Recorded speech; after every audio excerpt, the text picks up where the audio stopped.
If you ever yelled at your kids and then immediately thought, why do I yell so much? Or, ooh, this is not exactly who I want to be, this video is for you.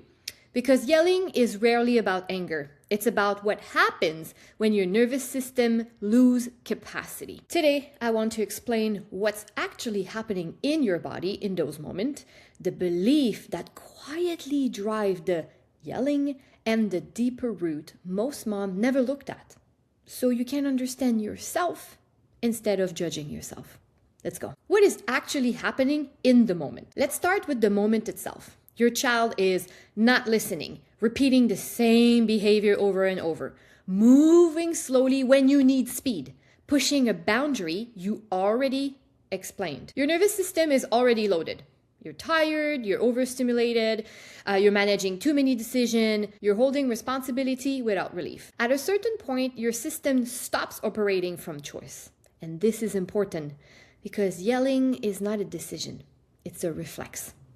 In that moment, your nervous system perceives loss of control, loss of order, loss of influence or authority, powerlessness, invincibility, disrespect, exhaustion, fear of chaos. And that feeling is intolerable in the moment.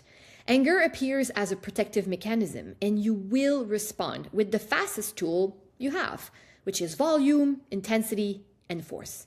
Not because you want to hurt, but because your system is trying to restore containment. Why yelling works, even if it's temporarily. Here's the uncomfortable truth. Yelling works in short terms. It can stop the behavior, cut through the noise, create immediate compliance, give you a sense of power back. It could even release pressure. And your body will register that as a relief. So yelling is not about being mean, it's about regaining agency. When you feel like you lost it, the problem is not the reaction. The problem is that it becomes the only tool available when your capacity is low. The core limiting belief that drive yelling. Now, let's go deeper. Under yelling, there is often beliefs that we don't consciously choose. Belief number one, if I don't control this now, everything will fall apart. And this belief creates urgency. It makes small moments feel like emergencies. The nervous system hears, contain this immediately or risk chaos. And how this will show up, it's the sense of urgency, reactivity, snapping when things feels messy or slow. Another belief is, I should be able to handle this better. And this one is very common. On the surface, it sounds like responsibility, but underneath, it's pressure. There's often an expectation running quietly in the background. This should be going smoother, or they should be listening by now, or I should be more in control. When the reality doesn't match that expectation, the nervous system experiences this a bit as a loss of control. And when you believe you shouldn't be overwhelmed, you don't respond to overload with support, you respond with force. Because now it's not just about the behavior, it becomes about who you are in this moment. So there's an unspoken belief underneath. My worth is tied to how well I manage my kids. Their behavior reflects my competence. Losing control means I'm failing. So when control slips, even briefly, the system reacts fast and hard.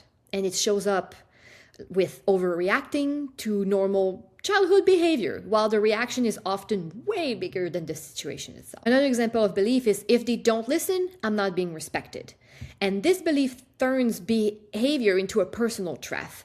The nervous system reacts not to the child, but to the feeling of being dismissed or ignored. And how it shows up is that the volume increases when presence feels diminished.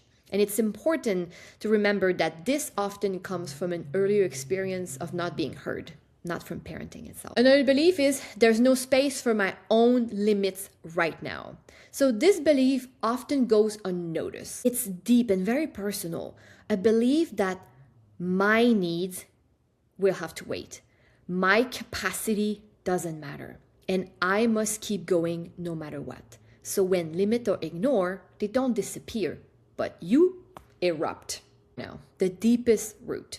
Here is the layer that changes everything. At the deepest level, yelling is often rooted in this fear. If I lose control, I lose myself.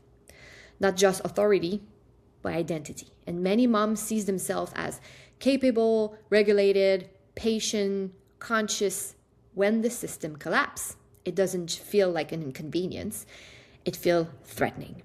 And yelling become a way to reassert who you are, feel solid again, push back against the inner disintegration. And that's why the regret afterwards feels so heavy. It's not just about the kids, it's about the gap between who you think you are and who you were in that moment. That leads to our final part, the question that actually help. Instead of asking, why did I yell? Try one of these. What was I trying to protect in that moment? What felt out of control right before I raised my voice?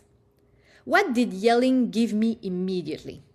What limit had already been crossed before the explosion? And the most important one, what support was missing before this happened? These questions shift you from blame to awareness, and awareness is where change actually starts. Yelling doesn't mean you're failing. It means your system ran out of options. Regulation does not come from trying harder.